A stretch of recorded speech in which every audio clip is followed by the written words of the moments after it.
balance sheet. Okay. 101,289.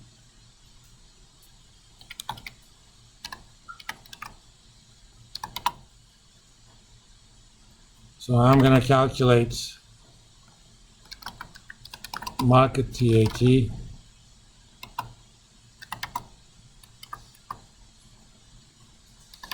for Pfizer.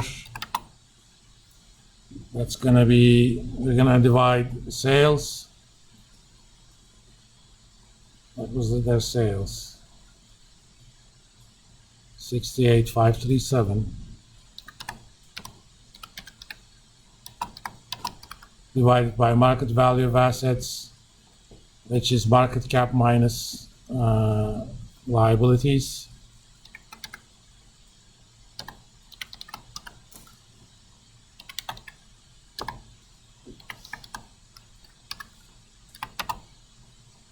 Hence,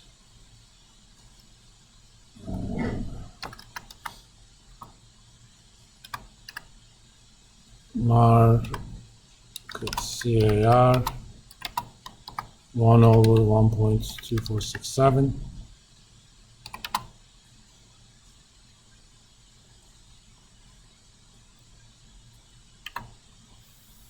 So they need only 80 cents in terms of market value assets to generate $1 of sales.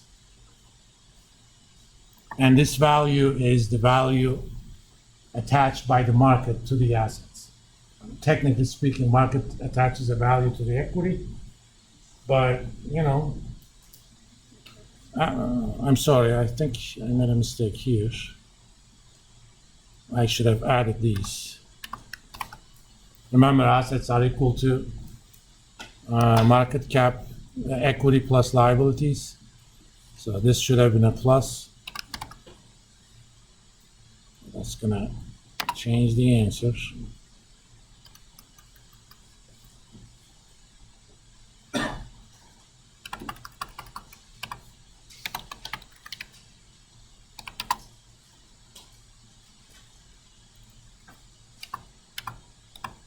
So they need assets that are valued by the market at $3.75 to generate $1 of sales.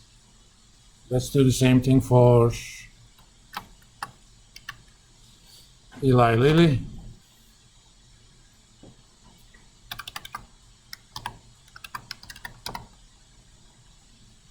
And their sales was 32,072.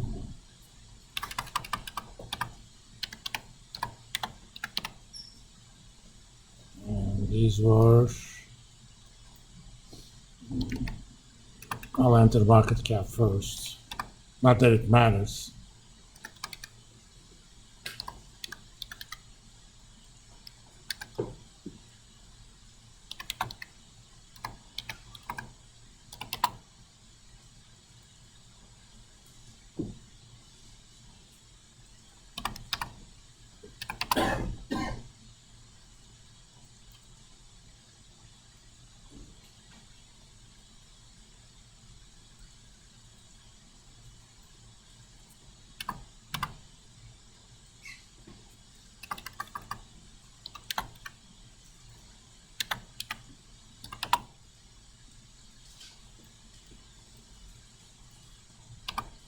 Now things look quite a bit different. Let me make sure I have that 696 correct. Just a second. I want to make sure that my inputs are correct. Yeah, it is correct. Say it again. The total liability, you didn't take 21,536. For Lily? Oh, I'm sorry. Thank you.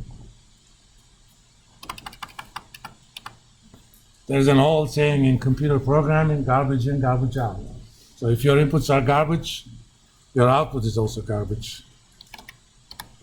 And I thank you for noticing. I mean, I didn't do that on purpose. But sometimes I do mistakes like that on purpose.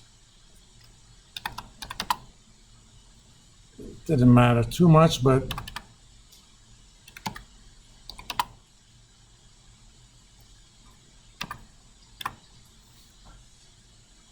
so in order to generate $1 of sales, Eli Lilly needs assets that are valued by the market at $22. So which one is more efficient? Pfizer, because they don't need as much capital. But if you looked at on TAT, it looked like Eli Lilly was actually more efficient. That's why I said don't take that at face value, because the relationship between book value and market value of assets could be very different for companies. It depends upon when those assets were acquired. You know, if it had been a while and it had been depreciated to zero, a lot of stuff, they don't look that much in the books. Or sometimes, if you actually, for example, purchase a patent instead of developing it in-house, if you developed it in-house, you only use the R&D cost as the cost of the patent. But if you purchased it, you actually use the purchase price. So the book value and market value could be wildly different. In this case, they are. So don't make any trading decisions based on anything that is book value. Always look at the market value of assets. All right. Even though we're not gonna worry about it too much, the nice thing about capital intensity ratio, it can be decomposed into capital intensity of different kinds of assets. For example, capital intensity ratio is total assets divided by sales, right? At a minimum, I can write it like this.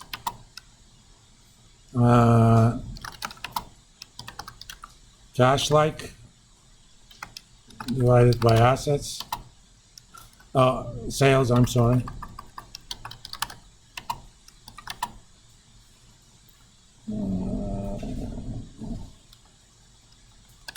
Receivables, which is something we're going to cover too, but divided by sales. Inventory.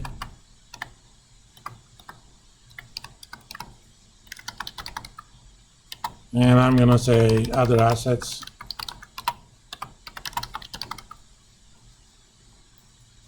Each of these are capital intensity ratios. I'm going to calculate this first two just for Pfizer, because we already did the inventory sales, okay? Cash-like assets for Pfizer.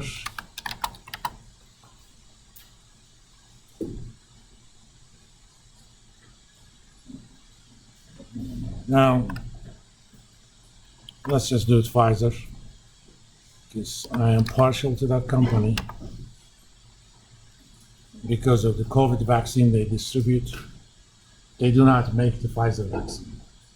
It's a German-based company, which is now, its headquarters is in England, but it's called BioNTech.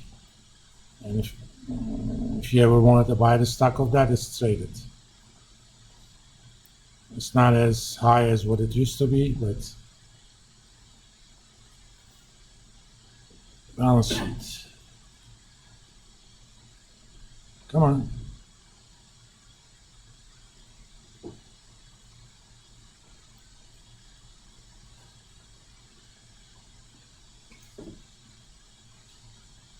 I'm gonna add cash equivalents, and other short-term investments, because these are almost cash instruments. So that's 22,732.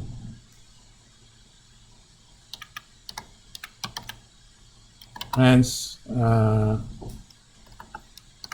let's call this cash intensity.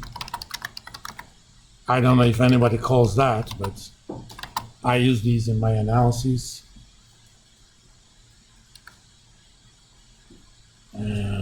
I'm gonna divide that by sales, which was what? 68,537.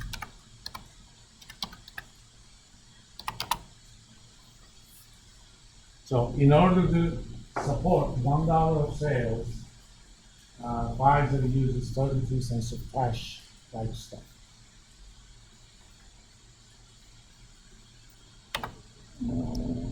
Receivables.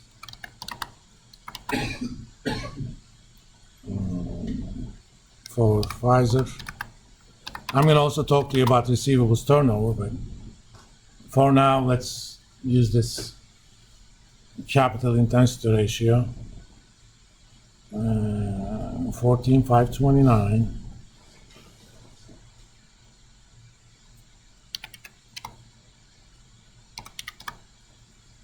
And I'm going to call this trade credit intensity. Again, I don't know if anybody calls it that, but it's a ratio I'm defining, so I can call it anything I want.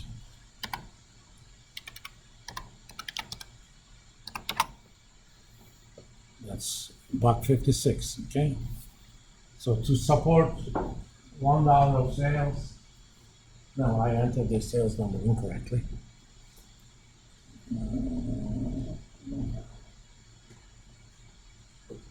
It's the other way around. 14,529 divided by